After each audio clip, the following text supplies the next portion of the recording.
সভাপতি রাকিবুল ইসলাম রাকিব।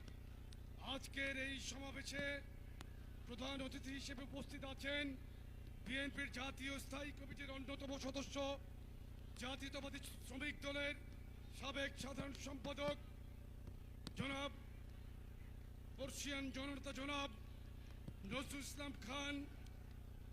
বিশেষ অতিথি হিসেবে উপস্থিত আছেন জাতীয়তাবাদী ছাত্র দলের সাবেক নির্বাচিত সভাপতি, রাকসুর সাবেক ভিপি, এই বিএনপির জাতীয় নির্বাহী কমিটির সংগ্রামী সিনিয়র যুগ্ম মহাসচিব জনাব অ্যাডভোকেট রুহুল কবির রিজভী, উপস্থিত যুব দলের সংগ্রামী সাধারণ সম্পাদক নুরুল ইসলাম নয়ন, স্বেচ্ছাসেবক দলের সভাপতি এস এম জিলানি, স্বেচ্ছাসেবক দলের সাধারণ সম্পাদক রাজীব হাসান, ছাত্র দলের সাধারণ সম্পাদক নাসির উদ্দিন নাসির সহ আমার সম্মুখে উপস্থিত বিএনপির জাতীয় নির্বাহী কমিটির নেতৃবৃন্দ, স্থানীয় নেতৃবৃন্দ, আসসালামু আলাইকুম। বৃষ্টি হচ্ছে। আজকের এই তারুণ্যের সমাবেশে প্রধান বক্তা হিসেবে আমার যে বক্তব্য দেওয়ার কথা ছিল, আমি এই অবস্থায় আমি আর বক্তব্য বাড়াতে চাই না। শুধু একটি কথা বলতে চাই, এই অন্তর্বর্তী সরকার আর মানুষ চায় না। অবিলম্বে বাংলাদেশে একটি নির্বাচন দিয়ে নির্বাচিত সরকারের কাছে ক্ষমতা হস্তান্তর করার রাস্তা আপনারা সুগম করুন।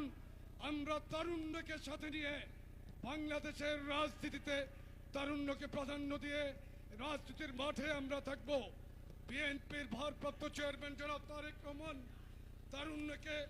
তারুণ্য দীপ্ত যে রাজনীতির চেতনায় বাংলাদেশকে উদ্বুদ্ধ করেছেন, সেই উদ্বুদ্ধের মশালকে আমরা আমাদের হাতে নিয়ে সারা বাংলাদেশে আমরা এই তারুণ্যের জয়গানকে ছড়িয়ে দিব ইনশাল্লাহ। এই বগুড়াতে জন্মগ্রহণ করেছিলেন কীর্তিমান মানুষ, স্বাধীনতার ঘোষক, বহুদলীয় গণতন্ত্রের প্রবক্তা শহীদ রাষ্ট্রপতি জিয়াউর রহমান। এই বগুড়াতে আজকের এই তারুণ্যের সমাবেশে আপনারা যারা বিভিন্ন জেলা এবং মহানগর থেকে বৃষ্টির মধ্যে কষ্ট করে উপস্থিত হয়েছেন, সকলকে আমরা আমাদের 3 সংগঠনের পক্ষ থেকে, যুবদল, স্বেচ্ছাসেবক দল, ছাত্র দলের পক্ষ থেকে আন্তরিক অভিনন্দন, ধন্যবাদ জানাই। সকলকে ধন্যবাদ জানিয়ে আমি আমার বক্তব্য শেষ করছি। শহীদ রাষ্ট্রপতি জিয়াউর রহমান অমর হোক। প্রিয়